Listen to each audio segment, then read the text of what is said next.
ఈ పొలంలో ఒక 4 ఆవులు ఉన్నాయి. వాటి కోసం ఎప్పుడు ఒకే రకమైన దానా, ఒకే రకమైన గడ్డి ఉండకుండా ఏం చేసినామంటే ఒక 2 రకాల గడ్డి, ఒకటి సూపర్ నేపియర్, ఒకటి హెడ్జ్ లూసన్. సూపర్ నేపియర్ ఎందుకంటే మనకి చెరుకు ఎట్లా ఉంటుందో పశువులకి అది చెరుకులాగా ఉంటుంది, చాలా ఇష్టపడతాయి. హెడ్జ్ లూసన్లో ప్రోటీన్ పర్సెంటేజ్ ఎక్కువ ఉంటుంది, పశువుల పాలలో వెన్న శాతం కానీ పశువులు మంచిగా అవుతాయి. దాంతోపాటు అజోలాను కలిపి ఇస్తున్నాం దేశీయ ఆవులకి. ఈ హెడ్జ్ లూసన్ మెయిన్ ఆవులతో పాటు కుందేళ్ళు బాగా ఇష్టపడి తింటాయి. నాటుకోళ్ళకు కూడా ఈ హెడ్జ్ లూసన్ని వేస్తున్నాము. పశువులకి గడ్డితో పాటు సూపర్ నేపియర్, హెడ్జ్ లూసన్తో పాటు దానాలో అజోలా కలిపి వేస్తున్నాము. ఈ అజోలా స్పెషాలిటీ ఏమి అంటే దానా ఖర్చు తగ్గిస్తుంది. మనకి కిలోకి ఒక రూపాయి 2 రూపాయలు పడుతుంది. దీని మదర్ కల్చర్ని ఎక్కడైనా గవర్నమెంట్ ఈ పశువులకు సంబంధించిన దాంట్లలో దొరుకుతుంది. ఇది ఏమంటే ఒకసారి మదర్ కల్చర్ తెచ్చుకొని ఇది సెమీ షేడ్ ఉండాలి.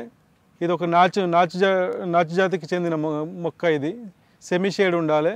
ఇట్లా బెడ్ అన్న చేసుకోవచ్చు. లేదు అంటే ఇది ఖర్చు ఎక్కువ అవుతుంది అనుకుంటే మామూలుగా ఇటుకలతో కూడా మీకు కావాల్సిన దాన్ని బట్టి రోజు అవుట్పుట్ని బట్టి తయారు చేసుకోవాలి.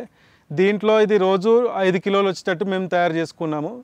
సో దీనివల్ల ఏమి అంటే ఉపయోగం ఏంటంటే, ఒకటి ఖర్చు తగ్గుతుంది, 2 అట్ ద సేమ్ టైం మీకు ప్రోటీన్ పర్సెంటేజ్ ఎక్కువ ఉంటుంది, పాలలో ఎక్కువ వెన్న శాతం పెరగడానికి, కుందేల దాన పెరగడానికి, ప్లస్ ఆవులు మంచిగా కావడానికి, పాలు ఇవ్వడానికి ఉపయోగపడుతుంది ఇది. ప్లస్ కుందేళ్ళకి కోళ్ళు కూడా బాగా ఇష్టపడి తింటాయి. ఆవులకు పెట్టేటప్పుడు మాత్రము దీంట్లో పెండ కలుపుతూ ఉంటుంది కాబట్టి కొద్దిగా కడిగి పెట్టాలి. కోళ్ళకి కుందేళ్ళకి మాత్రం అవసరం లేదు. దీని అవుట్పుట్ రోజు వచ్చేసి 5 kgs. మనకి 5 kgsకి అదంటే మదర్ కల్చర్ ఒకసారి తెచ్చుకుంటే 6 months వరకు వస్తుంది. మెయింటెనెన్స్ చాలా తక్కువ. అంటే గడ్డి పెంచుకోవడానికి ప్లేస్ లేని వాళ్ళు, ఎక్కువ ప్లేస్ లేని వాళ్ళు, ప్లస్ దానా పెట్టుకోలేని వాళ్ళు దానికి ప్రత్యామ్నాయంగా దీనిని కొద్ది శాతంలో కలుపుకోవచ్చు దానాలో. సో దానివల్ల ఏంటంటే దానా ఖర్చులు తగ్గుతాయి. దీని ఏమి అంటే దీనిలో కింద మట్టి పెండ ఉంటుంది. మామూలుగా అయితే యూరియా వేస్తారు. మేము దీన్ని పెంచడానికి యూరియా వేయకుండా ఫిష్ అమైనో యాసిడ్ వేసినామన్నమాట. ప్రతి వారంకి ఒకసారి నీళ్లు మార్చుకోవాలి. ఒక వారం లేదంటే ఒక 15 రోజులకు నీళ్లు మార్చుకోవాలి. ఒక 6 monthsకి ఒకసారి కల్చర్ని మార్చుకోవాలి. కల్చర్ని మార్చుకుంటే మీకు కంటిన్యూస్గా వస్తుంది. మీ అవసరాన్ని బట్టి దాన్ని బట్టి తొట్టి సైజుని మీరు తయారు చేసుకోవాలి.